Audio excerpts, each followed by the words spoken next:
আমরা কোভিড শুনলে ভয় পাই, কিন্তু যাই হোক কোভিড এখনো বাংলায় প্রাইভেটে কে কি করছে আমরা জানি না, তার দায়িত্ব আমাদের নয়, তাদের পেশেন্ট দিতে হয়।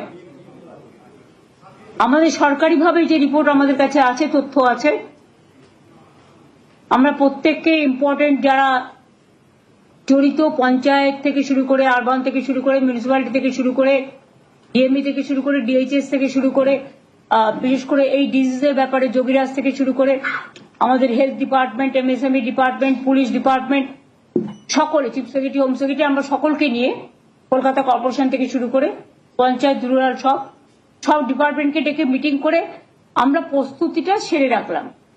ফার্দার যদি হয়, আমরা আশা করছি ওই প্যান্ডামিক আর হবে না,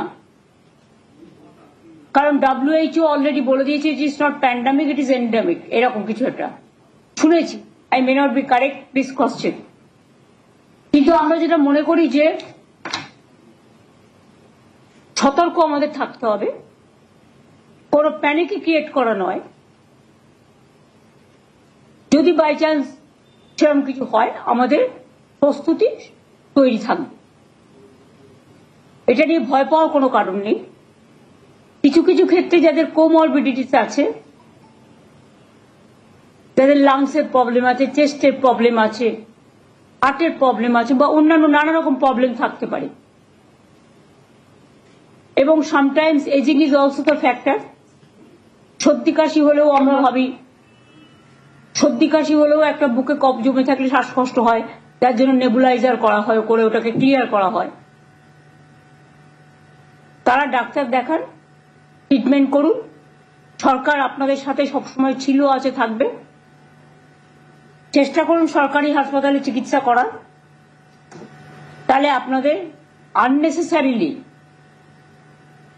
কোনো একটা অসুখের নামে বেশি টাকা খরচ হবে না। যার সত্যি প্রয়োজন তাকে যা যা দেয়া দরকার সবকিছুই সরকারি হাসপাতালে আছে, এবং এখন অ্যান্টি কোভিডও ভ্যাকসিন বেরিয়ে গেছে, ভ্যাকসিন সবাই নিয়েও নিয়েছে। সুতরাং আমরা নিজেদের ইন্টারেস্টে নিজেরা মিটিংটা করলাম, যাতে ফার্দার যদি কখনো সেরকম পরিস্থিতি হয় তখন আমরা যেন প্রস্তুতিটা রেখে দিতে পারি, যাতে কোনো অসুবিধে লোকের না হয়। কিন্তু এখনই আমরা এই ব্যাপারে কোনো সিদ্ধান্ত নিচ্ছি না, তার কারণ সেই সিচুয়েশন তৈরি এখনো হয়নি। আর ভারতবর্ষে প্রায় 130 কোটি মানুষ বসবাস করেন, তার মধ্যে মাত্র হাতে গুনে 4-5 হাজারের মতো কেস সারা ভারতবর্ষ জুড়ে হয়েছে, এবং এটা হচ্ছে এক টাইপ অফ ইনফ্লুয়েঞ্জা, এবং এটা একটা সাব, কি বলছিলে, অমিক্রন ভাইরাস। এটা আমি যোগীকে বলবো একটু এক্সপ্লেন করে দিতে 2 মিনিট, সুতরাং সবাই ভয় পাবে না।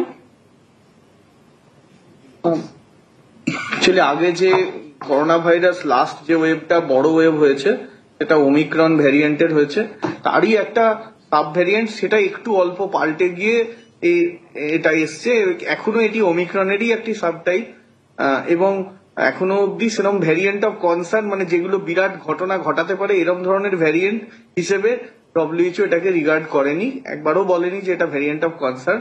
তো সাধারণ সর্দি কাশি জ্বরের মতোই এটি হবে, এবং দ্রুত এই ওয়েভটা চলে যাওয়ারই আমরা এক্সপেকটেশন রাখছি। তবুও ম্যাডাম যেরকম বলছেন সেরকম ভাবে আমাদের তৈরি থাকার ব্যবস্থা তো ম্যাডাম নিচ্ছেন। বর্ষাকালে, শীতকালে একটুখানি সর্দি কাশি হয়, সুতরাং সেটারও মাত্রা কমে গেছে, যেটা এনারা বলছেন, মানে বিশেষজ্ঞরা। সুতরাং কোভিড নিয়ে এখনই আতঙ্কিত হওয়ার কোনো কারণ নেই, প্যানিক হওয়ারও কোনো কারণ নেই, স্বাভাবিক অবস্থায় বজায় থাকবে। তবে সতর্কতা অবলম্বন করার জন্য যার যেটুকু করার সেটা তাদের নিজেদের মধ্যেই রাখবে, এইটুকু আর কি। এটা নিয়ে আজকে মিটিং ছিল।